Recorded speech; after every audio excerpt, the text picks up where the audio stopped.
여러분, 교회는요, 세상에서 부르심을 받아서 세상으로 보냄을 받은 그런 공동체가 바로 교회입니다. 여러분, 교회는 이런 공동체도 교회지만 여러분 각자가 너희가 하나님의 성전인 것과 하나님의 성령이 너희 안에 거하시는 줄을 알지 못하느뇨. 저와 여러분들 각자가 바로 교회인 줄로 믿습니다. 저와 여러분들은 세상에서 부르심을 받은 자들입니다. 그리고 세상으로 보내심을 받은 자들이 바로 저와 여러분들입니다. 부르심을 받았다는 것은요, 바로 저와 여러분들은 세상에서 구별된 자라는 것입니다. 구별과 차별은 다른 말입니다. difference와 discrimination은 다른 말입니다. 분명히 영어로도 다른 말입니다. 차별은요, 등급에 따라서 수직적으로 상하관계를 나누는 겁니다. 그래서 어떤 외모적인 것, 그 사람의 지식적인 것, 어떤 물질, 그 사람의 실력으로 사람의 가치를 나누는 거예요. 수직적으로. 이것이 바로 차별입니다. 차별. 그런데 구별이라는 것은요, 기능별로 나누는 겁니다. 이건 수평적인 관계로서 기능별로 나누어지는 겁니다. 하나님께서 남성을 창조하시고요, 여성을 각각 창조하셨습니다. 하나님은 분명히 남성과 여성을 구별하셨습니다. 차별이 아닙니다. 남성과 여성의 차별은 없습니다. 그러나 하나님은 남성의 기능, 남자의 기능, 여자의 기능을 구별해 주신 거예요. 과거에 우리나라에도 차별이 참 많았습니다. 남녀 차별, 빈부 차별, 또 학력 차별. 그러다 보니까 교회 안에서도 차별이 있었어요. 아마 저는 어릴 때 그런 기억이 있습니다. 제가 섬겼던 교회는, 저희 아버님이 섬겼던 교회는 장로교단으로 아주 보수적인 교단이었습니다. 아주 어릴 때, 제가 아주 어릴 때는요, 들어올 때부터 남자, 여자가 나눠서 앉았습니다. 나눠서 앉았고요. 그리고 여자분들은 이 강대상 위를 절대 못 올라오게 했습니다. 죄송합니다. 그때 그렇게 됐어요. 한 60년대, 70년대 아마까지 아마 교회에서 그렇게 한 적이 있을 거예요. 강대상 위는 남자들만 올라올 수 있고, 또 기름 부음을 받은 목사님과 장로님들만 올라올 수 있어요. 이것도 차별이죠. 권사님들이 간혹 이제 이 위를 닦기 위해서 이렇게 강대상을 올라오지 않고 요 앞에서 손만 내밀어 가지고 이렇게 강대상을 닦는 모습도 제가 봤습니다. 야, 참 여기가 남자들만, 그것도 기름 부음 받은 자들만 올라오는 곳으로 저는 착각하고 있었어요. 그 당시의 개념은요, 지성소의 개념은 바로 여기가 지성소였어요. 여기가 지성소. 그런 개념이었는데 사실은 잘못 알고 있는 거였죠. 그런데 참 이 교회 안에서 이런 차별들이 참 많았는데, 여러분 성경에 보면요, 우리 요즘 커피 브레이크 야고보서 공부하지 않습니까? 2장 1절 한번 보십시오. 2장 1절 말씀 다 같이 시작. 내 형제들아, 영광의 주 곧 우리 주 예수 그리스도에 대한 믿음을 너희가 가졌으니 사람을 차별하여 대하지 말라. 사람에 대해서 차별하지 말라는 거예요. 특히 교회에서는요, 차별해서는 되지 않습니다. 성에 따라서, 소유에 따라서, 직업에 따라서, 학력에 따라서, 나이에 따라서 사람을 차별하면 되지 않습니다. 하나님은 교회 안에서 차별하는 것은 하나님이 원치 않는 것입니다. 그런데 고린도후서 6장에 보면 우리가 지난주에 말씀 묵상한 것과 같이 하나님의 은혜를 헛되이 받지 말라라고 얘기하면서 하나님의 은혜를 헛되이 받지 않는 방법으로 사도 바울이 이런 것을 말씀하십니다.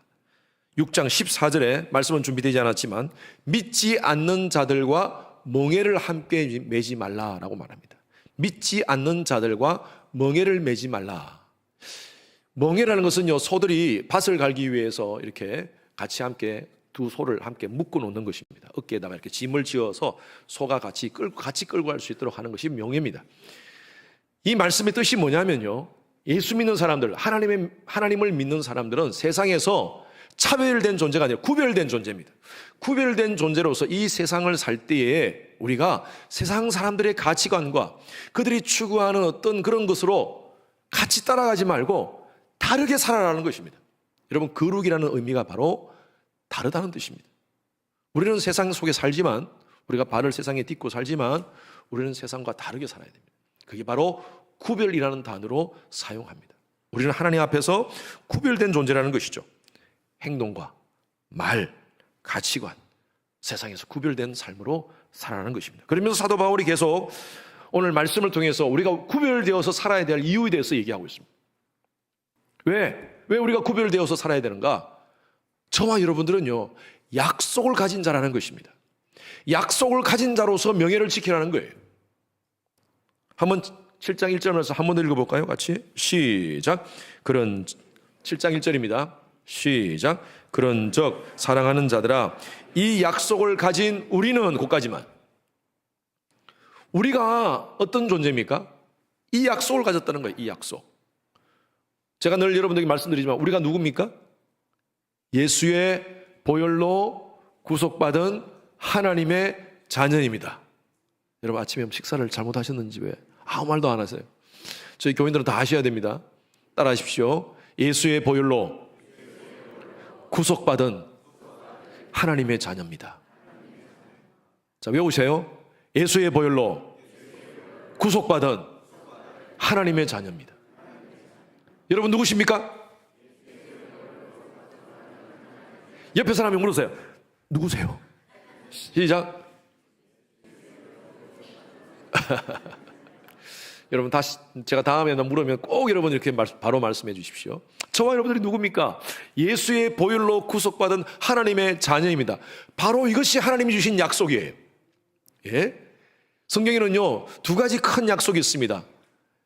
성경은 전체가 언약입니다. 언약. 예. 근데 두 가지로 우리가 나눈다면 구약과 신약입니다. 그래서 어떤 분은 그렇게 얘기하더라고요. 약 중의 약, 먹으면 바로 낫는 약, 이 약을 드십시오.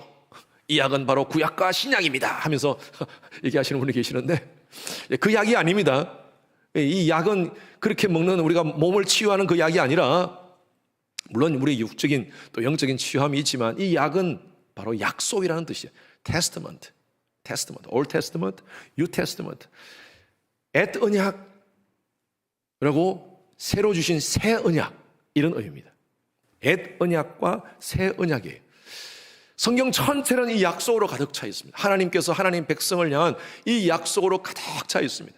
그런데 이 약속의 전체 흐름은 뭐냐면요, 나는 너희의 하나님이 되고 너희는 내 백성이 되리라. 창세기부터 요한계시록까지 전체에서 하나님께서 이 약속의 흐름을 주시는데, 그것은 바로 우리의 아버지가 되어주시고 우리의 하나님이 되어주시겠다는 거예요.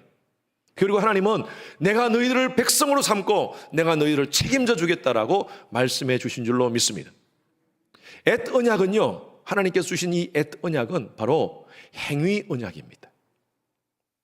행위를 통하여서 하나님께서 우리로 하여금 하나님의 백성 삼아 주시겠다는 거예요. 그래서 아담에게 하나님께서 명령을 하십니다. 선악과를 따먹지 말라. 에덴 동산에 있으면서 하나님은 아담과 함께 그 하나님과 영적인 교제, 또 하나님과 영적으로 통하는 그런 인간을 만드시고, 하나님은 이 아름다운 교제를 원하셨어요.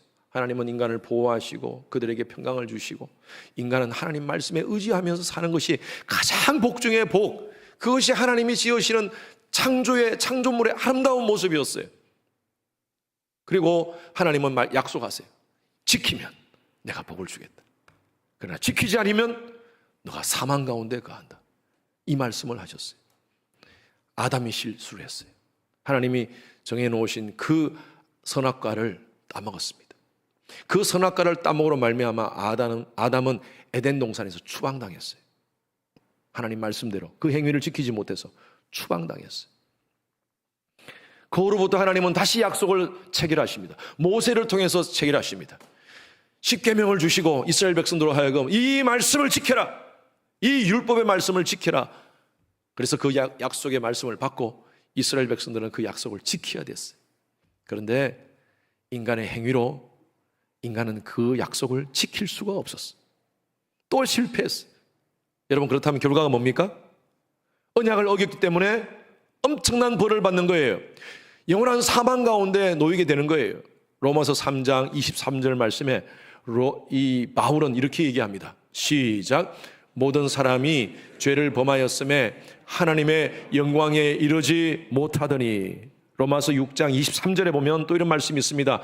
죄의 싹은 사망이라. 여러분, 인간은 죄 때문에요. 결과적으로 하나님과 분리되었고 영원한 사망 가운데 놓이게 되었다는 것입니다. 인간 스스로는 소망이 없습니다. 인간 스스로는 구원을 이룰 수 있는 방법이 없습니다. 왜냐하면 전적으로 타락한 존재이기 때문에. 여러분, 우리는요, 행위 언약은 우리가 실패한 거예요. 근데 인간 스스로가 할 수 없음을 알고 하나님께서 새로운 언약을 말씀하셨어요. 그것이 바로 에레미야서에서 하나님께서 약속을 주셨어요. 내가 이스라엘과 함께 새 언약으로 너희들을 이끌어 주겠다. 여러분, 그 새 언약을 약속하시고요, 그 새 언약은 어떻게 성취되었나 하면 바로 예수 그리스도를 통하여서 성취해 주셨어요. 그래서 예수 그리스도를 통한 새 언약, 바로 그 언약을 통하여 하나님께서 로마서 5장 8절 말씀에 우리가 아직 죄인 되었을 때에 그리스도께서 우리를 위하여 죽으심으로 하나님께서 우리에게 대한 자기의 사랑을 확정하셨느니라. 여러분, 이 두 번째 언약은 행위 언약이 아니라 은혜 언약으로 얘기합니다. 새 언약, 은혜 언약입니다. 이건 하나님이 일방적으로 정하시고요, 내가 일방적으로 내가 너를 용서해 주겠다는 거예요. 그런데 하나 조건이 있습니다. 다른 조건이 아니라 하나 조건. 누구든지 예수 그리스도를 믿으라는 거예요. 십자가에 달리신 그 예수 그리스도를 나의 구세주로 인정하는 자들에게는 내가 너희들의 행위와 상관없이 내가 나의 자녀로 인정해 주겠다는 거예요. 여러분, 이 언약을 저와 여러분들이 받으신 줄로 믿습니다. 사도 바울이 얘기하는 게 바로 이겁니다. 이 약속을 받은 자라는 거예요. 자, 기억하십시오. 여러분, 누구십니까? 벌써 잊어버렸어. 예수의 보혈로 구속받은 하나님의 자녀입니다. 자, 다시 시작. 예수의 보혈로 구속받은 하나님의 자녀입니다. 다른 사람 점검하지 말고 가족끼리, 남편 아내끼리 점검합니다. 당신 누굽니까? 시작.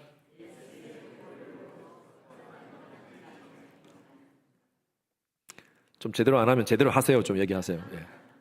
여러분, 이 정체성은 잃지 마시기 바랍니다. 그래서 오늘 사도 바울이 얘기하는 겁니다. 우리가 누구냐?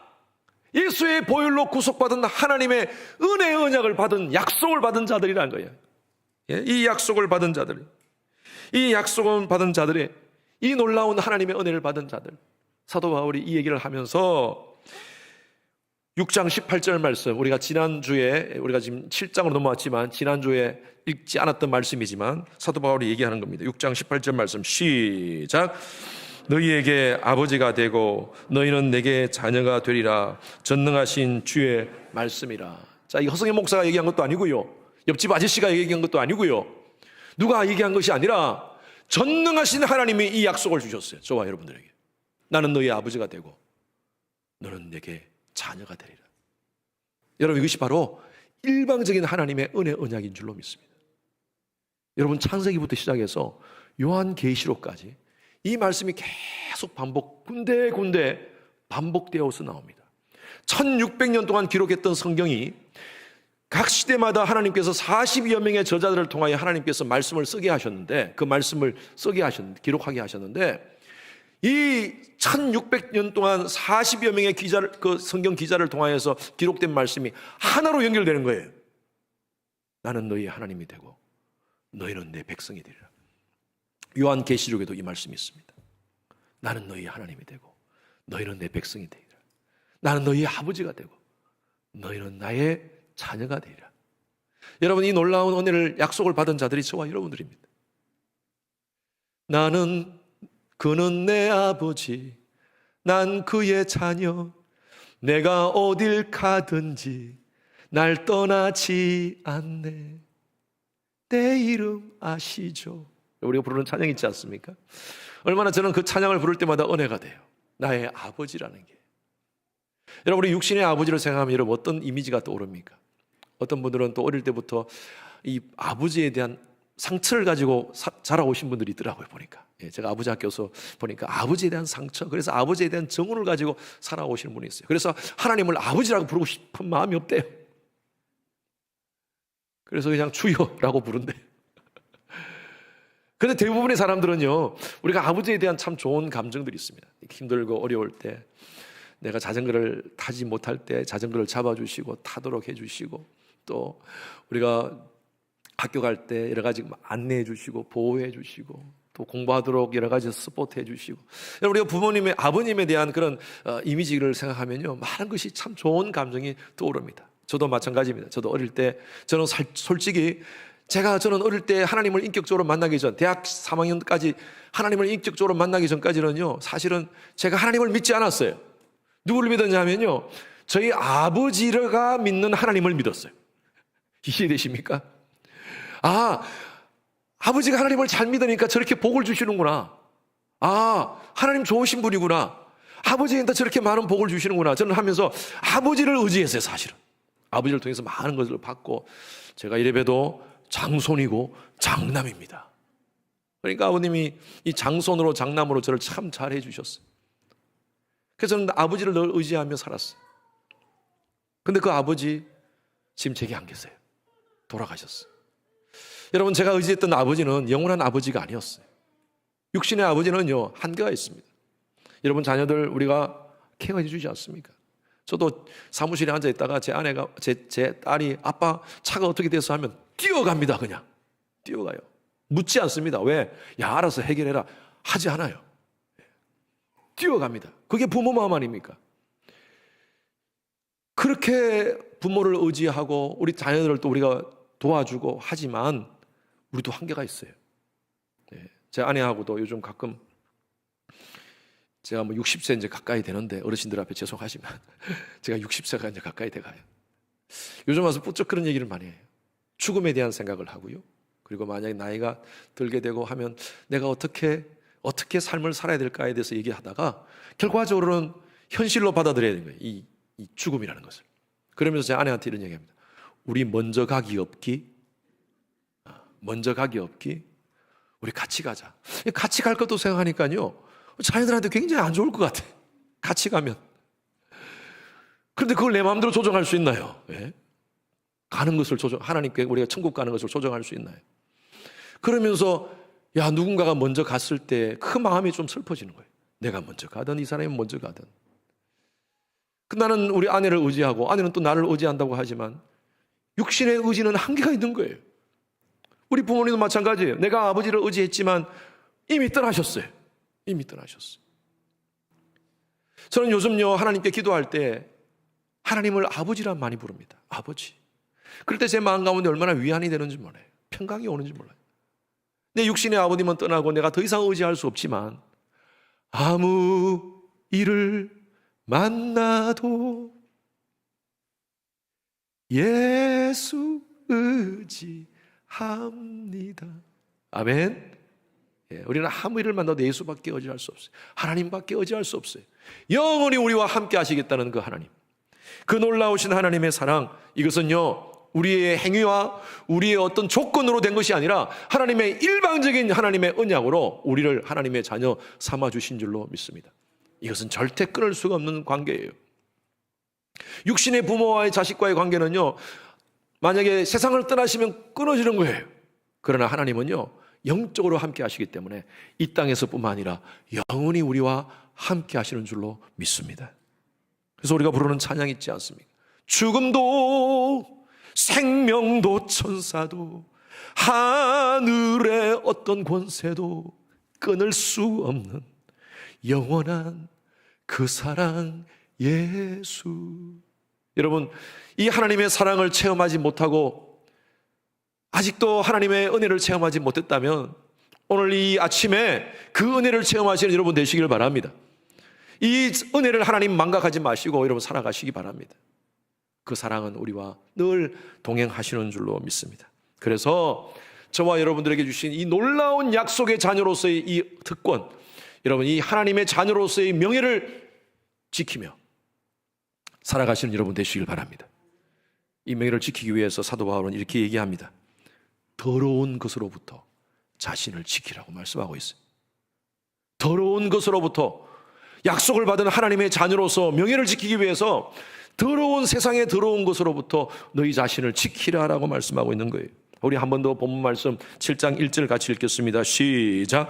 그런즉 사랑하는 자들아, 이 약속을 가진 우리는 하나님을 두려워하는 가운데서 거룩함을 온전히 이루어 육과 영의 온갖 더러운 것에서 자신을 깨끗하게 하자. 여러분, 우리가 누굽니까? 조금 더 나오네요. 다시. 여러분 누구십니까? 구속받은 하나님의 자녀입니다. 예, 이 약속을 받은 우리는 어떻게 살아야 됩니까? 육과 영의 온갖 더러운 곳에서 너희 자신을 깨끗하게 하라. 너희 자신을 지키라는 겁니다. 여러분, 자신을 지킨다는 것은요, 우리의 마음을 지키는 겁니다.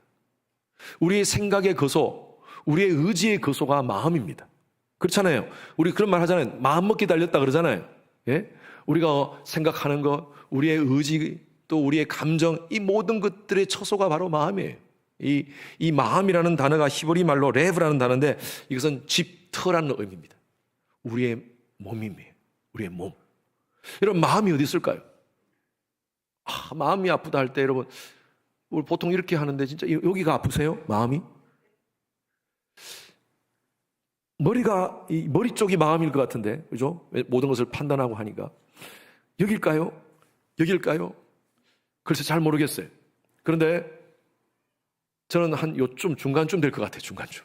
머리하고 여기 가슴하고 중간쯤 될 것 같아요. 잠언서에는 4장 23절에는 이렇게 말하고 있습니다. 시작. 모든 지킬 만한 것 중에 더욱 내 마음을 지키라. 생명의 근원이 이에서 남이라. 여러분, 생명을 우리가 만질 수 있나요? 생명을 우리가 따로 이렇게 관리를 특별히 할 수 있을까요? 예. 생명과 마음은 같은 거예요, 사실은. 생명이 없는 사람은 마음의 판단도 없고 어떻게 마음 먹는 것도 못해요. 그러니까 지금 이 잠언서에서 얘기하는 것은 너희 마음을 지키는 것이 너희 생명을 지키는 거라는 거예요. 그래서 마음을 우리가 잘 관리해야 되는데, 마음이 어디 있는지 알면 좀 우리가 좀 관리하고 싶어요.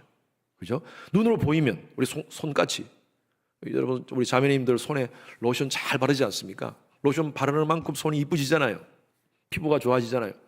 얼굴도 마찬가지입니다. 얼굴이 여기 있으니까 우리가 이렇게 얼굴을 보면서, 예, 제가 지난주에 얘기했듯이 케이오스가 코스모스로 바뀌는 코스메틱을 통하여서 이렇게 얼굴을 관리하잖아요.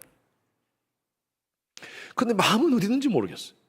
마음이 어디 있으면 우리가 좀 관리하고 싶은데, 마음은요, 우리의 생명 같아요. 어딘지 몰라요. 그래서 사도 바울이 얘기하는 게, 마음을 지키는 것이 뭐냐? 사도 바울이 얘기합니다. 마음을 지키는 게 뭐냐? 바로 우리의 하나님을 두려워하는 것을 통하여서 우리의 마음을 지킬 수 있다는 것입니다. 여기서 말씀 다시 보십시오. 7장 1절 말씀 다시. 자, 육과 영의 온갖 더러운 곳에서 너희 자신을 지키라. 어떻게 함으로? 하나님을 두려워하는 가운데. 하나님을 두려워하는 가운데 너희 마음을 지키라는 거예요. 우리를 자신을 깨끗하게 하라는 거예요. 여러분, 교회를 다니면서 하나님을 두려워하지 않는 사람들이 있습니다. 하나님을 두려워한다는 말은요, 하나님을 의식한다는 것입니다. 우리가 하나님을 믿는다 하잖아요. 신앙한다는 두 가지 전제가 있습니다. 우리가 신앙하는 두 가지 전제, 첫 번째로는 하나님의 God's power를 인정하는 거예요. 하나님은 능력의 하나님이시다. 우리가 신앙생활 하는 이유가 바로 나보다 더 큰 능력을 가진 그 하나님을 의지하는 거예요. 그리고 그분은 분명히 나와 함께 하신다는 거예요. 두 번째는요, God's presence입니다. 하나님은 분명히 존재하신다는 거예요. 여러분, 이 두 가지가 의심되고 두 가지가 믿어지지 않으면 우리는 신앙 못합니다. 교회는 나와요. 종교생활만 하는 거예요. 이 두 가지가 믿어지면 진짜 신앙하는 거예요. God's power, God's presence. 하나님의 능력과 하나님의 존재예요. 하나님의 존재라는 것이 바로 우리가 하나님의 능력과 하나님의 존재를 인정하며 살아가는 것이 하나님을 두려워하는 삶이에요. 그것이 바로 우리가 신앙적인 용어로 하나님을 경외하는 것입니다. Fear the Lord. 우리 성경에서 많이 나오잖아요. Fear the Lord. 하나님을 두려워하는 거예요. 교회를 다니는데 하나님 두려워하지 않는 사람들이 있습니다. 하나님을 의식하지 않아요. 사람을 의식해요. 한국에 지금 CCTV가 4천만 개가 넘는답니다. 한국의 CCTV. 한국의 CCTV가 거의 한 사람당 하나씩 다 달려있는 거예요. 나라에서 달아놓은 것도 있고 개인이 쓰는 것도 있고, 그런데 그걸 다 포함하면 한 4천만 개가 넘는다는 거예요. 근데 CCTV를 달아놓으니까 범죄율이 줄어들었다는 거예요. 왜 그럴까요? 사람들이 본다고 생각하면 사람들이 죄를 짓지 않는다는 것입니다. 사람들이 그래요. 죄성을 가진 인간들은요, 사람이 볼까 의식합니다. 사람이 보지 않으면 나쁜 짓을 합니다. 사람을 보면, 사람을 보면 조금 양심적으로, 도덕적으로 살아갑니다. 윤리적으로 살아갑니다. 이게 죄를 가진 인간의 본성이에요. 자, 그런데 하나님의 백성들은 어떻게 살아가야 될까? 하나님의 백성들은요, CCTV보다 더 정확하게 우리를 감찰하시는 하나님을 의식하고 살아셔야 돼요. 여러분, 하나님을 의식하고 사는 것이 바로 하나님을 두려워하는 것입니다. 교회 다니면서 신앙생활 하면서 왜 이렇게 신앙이 잘하지를 못해요? 예전이나 똑같은 것 같아요 라고 그렇게 얘기하시는 분들이 있습니다. 교회는 1년, 2년 아니라 10년, 20년을 다녔는데도 불구하고 하나님을 잘 몰라. 그런데 왜 그런 줄 아세요? 자기 자신을 자세히 보십시오. 내가 하나님을 두려워하고 있는지. 하나님을 두려워하지 않으니까 하나님을 인정하지 않고 사는 거예요. 교회는 나와, 종교적인 행위는 해. 그런데 삶 속에서 전혀 하나님을 의식하지 않고 살아가는 거예요. 아니, 어쩌면 삶 속에서 하나님이 나를 안 봤으면 좋겠어. 없다고 하고 싶어. 내가 지금 하고 있는 삶을 본다면 너무 부끄럽잖아요. 그러니까 아예 하나님이 없다고 인정하고 싶어. 예수를 믿지 않고 신앙하지 않은 사람들은 그렇게 살아도 할 수 없어요. 그러나 우리가 교회 나와서 신앙생활을 하는 사람인데도 불구하고 그렇게 산다면 철저하게 우리는 종교적이지만 바리새인과 같이 그렇게 이중적인 삶을 살아가는 거예요. 우리 요셉의 얘기를 아실 겁니다. 보디발의 집에서 총무로 살았어요. 종들 중에 대표였어요. 모든 것을 다 맡겼어요. 그러나 보디발의 아내는 손대지 못하게 했습니다. 그런데 보디발의 아내가 요셉을 손대려고 하는 거예요. 성경을 보면요, 날마다 day after day 계속 요셉을 유혹합니다. 그때 요셉이 뭐라고 얘기합니까? 당신과 나 사이에 아무도 없는 것 같이 보입니까? 내 주인께서 나에게 모든 것을 맡겨주셨지만 당신은 내게 맡기지 않으셨습니다. 왜냐하면 당신은 그의 아내이기 때문입니다. 내가 어떻게 당신을 범하여 하나님 앞에 득죄하리이까?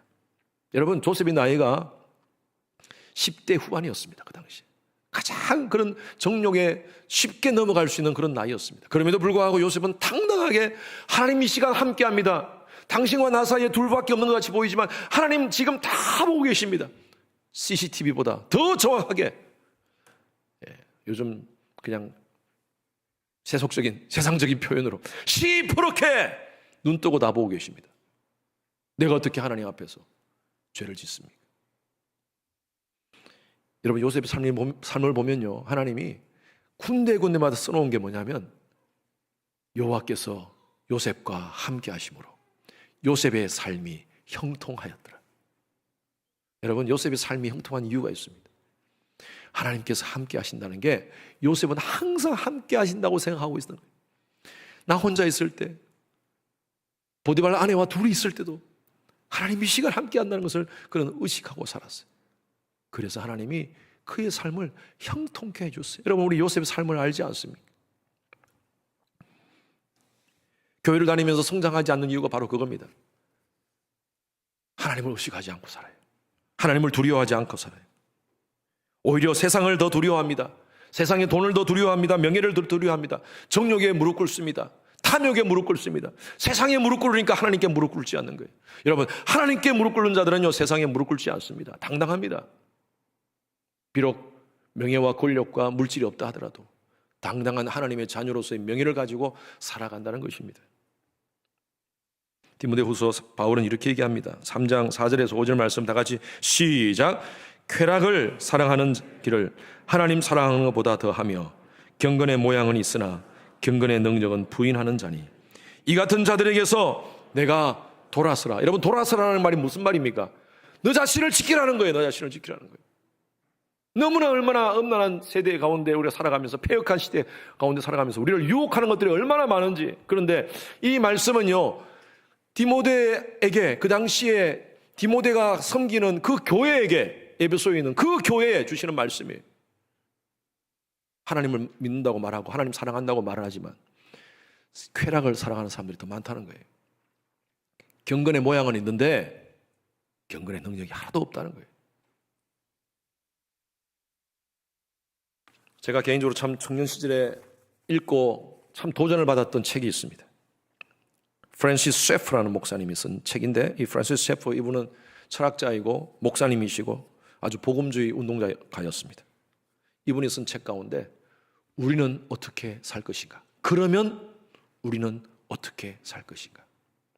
How should we then live? 라는 책이에요. 이곳에서 이 책에서 셰프는 이렇게 세 가지 얘기합니다. 우리 그리스도인들이 세상을 향하여, 교인들이 세상을 향하여 취할 수 있는 세 가지 입장이 있다. 첫 번째 입장은 타협주의다. 타협주의는요, 세상의 사역대로 사는 거예요. 세상 사람들이 사는 대로 사는 거예요. 같이 술 먹고, 같이 뭐 담배 피고, 같이 또 뭐 클럽 가서 놀고, 똑같이 사는 거예요. 세상에서는 편해요. 마음이 편해. 그리고 전혀 표시 안 납니다. 세상에서는. 세상 사람들한테, 주위 사람들한테 표시가 안 나요. 그런데 교회 오면 불편해. 교회 오면 불편해. 타협주의입니다. 또 말은 참 좋아요. 왜 그렇게 사냐 하면, 그렇게 살아야지 전도가 될 거 아니냐.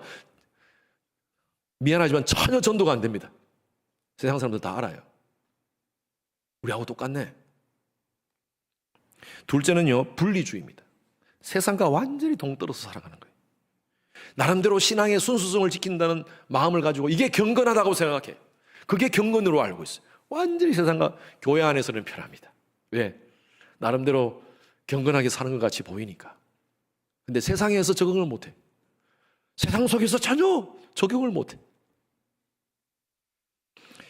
프랜시스 셰프가 이런 얘기합니다. 우리는 하나님의 자녀로서 피 흘리기까지 세상 속에서 싸워야 된다는 거예요. 그래서 변혁주의를 얘기해요. 변혁주의. 크리스천 라이프는요, 세상 속에서 빛과 소금의 역할을 감당하라는 거예요. 우리는 빛입니다. 우리는 소금입니다. 소금으로서 빛으로서 세상 속에서 살아라는 거예요. 힘듭니다. 어렵습니다. 그래서 우리 성모님 가운데 헌금 봉투에 늘 기도 제목을 쓰시는 분이 계세요. 직장에서 본이 되는 삶을 살게 하소서. 저는 그 기도를, 제가 그걸 보면서 늘 기도합니다. 짧게나마 기도합니다. 하나님, 그렇게 살게 하소서. 이렇게 몸부림치고 있습니다. 그렇게 살게 하소서. 여러분, 종교인 되지 맙시다. 진짜 신앙인 되시기를 바랍니다. 모양만 있는 자가 아니라 진짜 복음의 능력을 가진 예수쟁이가 되었으면 좋겠어요. 세상 사람들한테 손가락질 당해도 괜찮아요. 다른 사람이 오히려 인정했으면 좋겠어요. 야, 당신 진짜 예수쟁이네. 아이고, 예수쟁이. 나도 괜찮습니다. 여러분, 그만큼 세상에서 예수쟁이로 인정받는 거예요. 그래, 나 예수쟁이다. 그래. 그런데 간혹 이런 분들이 있어요. 기도 열심히 한다고 하고 말씀 많이 한다고 하고, 그런데 덕이 전혀 사람들한테 덕을 끼치지 못해. 세상 사람들 앞에도 너무 쫀쫀하게 살아가는 모습을 보여요. 야, 너 같은 예수쟁이라면 나는 예수 안 믿겠다라고 얘기하는 사람이에요. 그렇게 대우받는 사람이 있어요. 여러분, 모양만 갖추지 맙시다. 우리의 삶 속에서 경건의 능력이 나타났으면 좋겠습니다.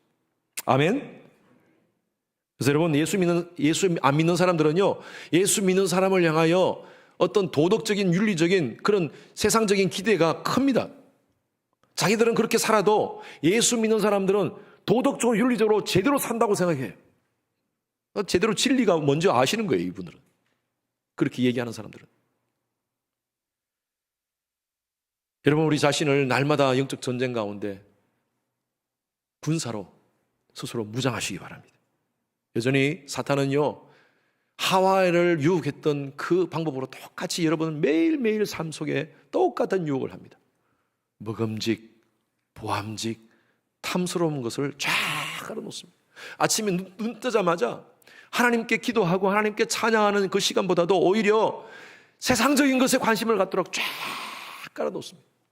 먹음직, 보암직, 탐스러운 것들 언제든 그렇게 넘어가도록. 그래서 하나님 말씀 5분, 10분 묵상하는 건 시간이 없어. 세상 일에 몰두하고 싶어서. 매일매일 싸우셔야 됩니다. 여러분들이 과거에 뭐 기도 많이 하고 영적으로 대단한 그런 어떤 체험을 했습니까? 그렇다고 해서 그게 계속 유지됩니까? 아니에요. 그걸 유지하기 위해서는 매일매일 싸우셔야 돼요. 저도 마찬가지예요. 목회자로서 목회자라는 타이틀이 저를 지켜주지 않거든요.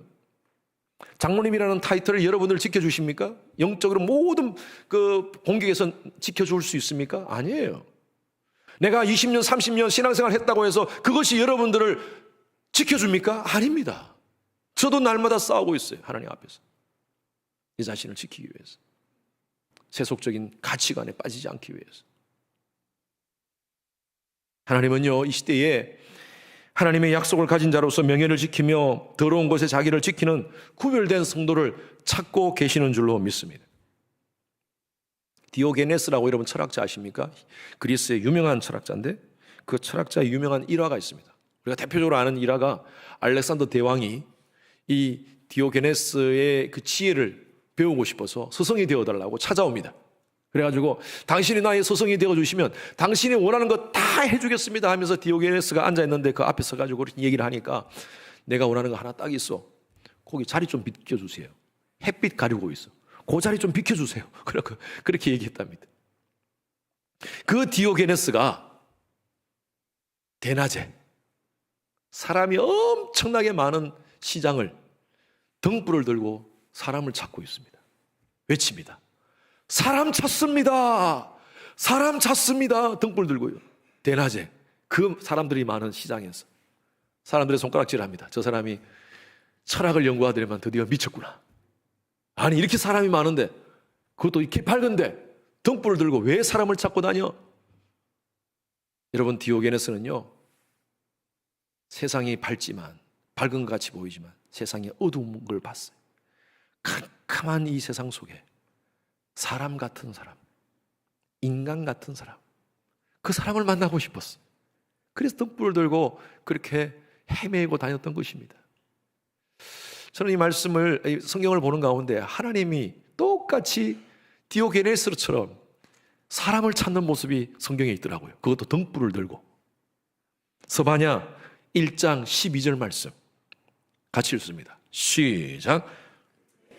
내가 예루살렘에서 ጭ기같이 깔아앉아서 마음속에 스스로 이르기를 여호와께서는 복도 내리지 아니하시며 화도 내리지 아니하시리라 하는 자를 등불로 두루 찾아 벌하리는. 나는 하나님 백성이야, 나는 하나님 믿어 라고 말은 하는데, 여러분이 예루살렘 아닙니까? 예루살렘이 어디입니까? 유대인들이 있는 곳이에요. 유대인들은 하나님의 백성이라고 스스로 선민사상을 가진 사람들 아닙니까? 그런데 그들 속에서 하나님이 찾겠다는 거예요. 어떤 사람을 찾느냐? 찌꺼기같이 마음이 깔아앉아서, 마음속이 찌꺼기가 쫙 깔아앉아서 도덕 불감점, 영적 불감증에 빠져 있어요. 나쁜 짓을 하고 죄를 짓더라도 자기가 죄인인 줄 몰라. 그러면서 뭐라고 얘기합니까? 하나님께서는 복도 내리지 않고 화도 내리지 않고 죄 지어도 괜찮다 하면서 큰소리 뻥뻥 치면서 하나님 두려워하지 않고, 하나님 살아계시는데 하나님 무시하고 살아가는 그런 자들을 내가 등불을 들고 찾아서 벌하겠다 라고 말합니다. 이 시대의 종교인들을 향하여 하시는 말씀 같아요. 교회는 다니는데, 내가 예수 믿는다고 큰소리 치는데 전혀 하나님 두려워하지 않고 그 마음속에 찌꺼기가 가라앉아서 죄를 지음에도 불구하고 영적인 불감증에 빠져가지고 살아가는 그런 교인들을 향하여 하나님께서 하시는 말씀 같아요. 반대로 하나님은 이 시대에 하나님이 원하시는 사람을 찾고 계십니다. 하나님을 두려워하고 이 세상 속에서 하나님 말씀대로 살려고 몸부림치면서 세상과 구별하여 살아가는 하나님의 백성들을 찾고 계시는 줄로 믿습니다. 여러분, 신앙생활 할 거 이왕이면 바르게 합시다. 시시하게 하지 맙시다. 하나님이 기뻐하는 그런 목적을 가지고 그렇게 자기 자신을 세상으로부터, 세속으로부터 멀리하며 우리 자신의 순결을 지키며 살아가는 그런 여러분 되시기를 주님의 이름으로 축원합니다. 그럴 때 주시는 복이 있어요. 은혜가 있어요. 행복감이 있습니다. 지난주에 제가 3부 마치고 여러분들 광고했죠. 제가 바로 지금 산안토니오 내려가야 된다고. 산안토니오 내려가는데 너무 피곤한 거예요. 운전을 하면서 내려가는데 너무너무 피곤했어요.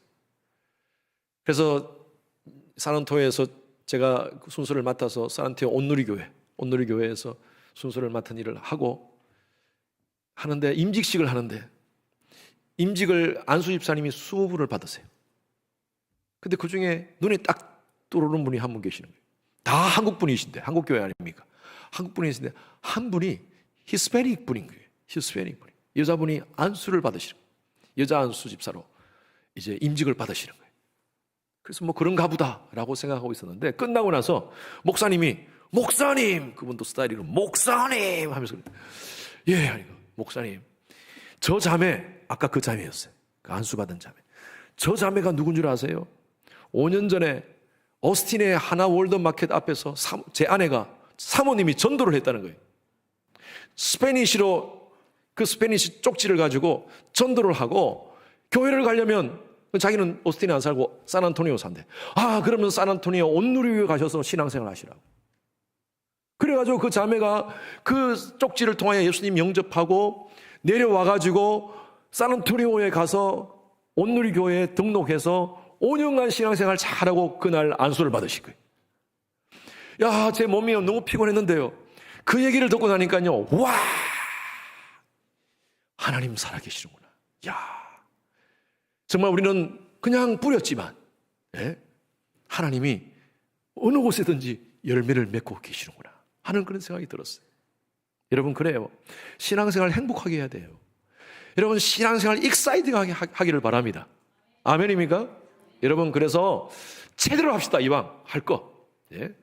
제대로 해서 하나님의 역사도 경험하고 하나님의 은혜도 경험하고 복음 안에서 행복을 누리는 그런 우리의 삶이 되었으면 좋겠어요. 제가 금요일 때도 말씀드렸다시피 여러분, 우리의 컵이 있다고 해서 봅시다. 컵 안에 공기를 빼려고 하는데 어떻게 공기를 뺍니까? 여러분, 컵 안에 공기 빼는 게 보통 일이 아닙니다. 막 꽉 눌러가지고 이걸 지구 상태로 만든다는 건 쉽지 않습니다. 근데 쉬운 방법이 있습니다. 물을 채우면 돼요. 컵 안에 공기를 빼기 위해서는요, 물을 채우면 공기는 빠지게 되어 있습니다. 마찬가지, 여러분, 우리 삶 가운데 우리 속에 있는 이 더러운 찌꺼기, 잘못된 세상적인 태도, 가치관, 잘못된 습관, 여러분, 어떻게 우리가 빼낼 수 있습니까? 하나님의 은혜로 채우면 돼요. 성령으로 채우면 돼요. 예수로 충만케 하시면 됩니다. 아멘입니까? 아까 우리 불렀던 찬양 가사가 저는 너무너무 은혜스러워요. 예수로 충만케 하소서. 하나님, 내 속에 예수로 충만케 하셔서 이 속에 있는 더러운 찌꺼기들, 아까 우리 그 스바냐의 말씀과 같이 찌꺼기가 내 속에 쫙 가라앉아서 아직도 세상 것 정리하지 못하고 종교인으로서만 살아가는데, 하나님, 이제 내가 신앙인으로 살기를 원합니다. 내 속에 찌꺼기 예수로 채워서 다 빠져나가게 하소서. 여러분, 그래서 열심히 우리 예배 참석합시다. 열심히 기도합시다. 열심히 하나님의 은혜를 사모합시다. 하나님 살아계십니다. 이 자리에 성령으로 역사하시는 줄로 믿습니다. 예수로 하나님 나를 채워주소서 하는 그런 이 찬양의 고백이 여러분들의 기도가 되기를 바랍니다.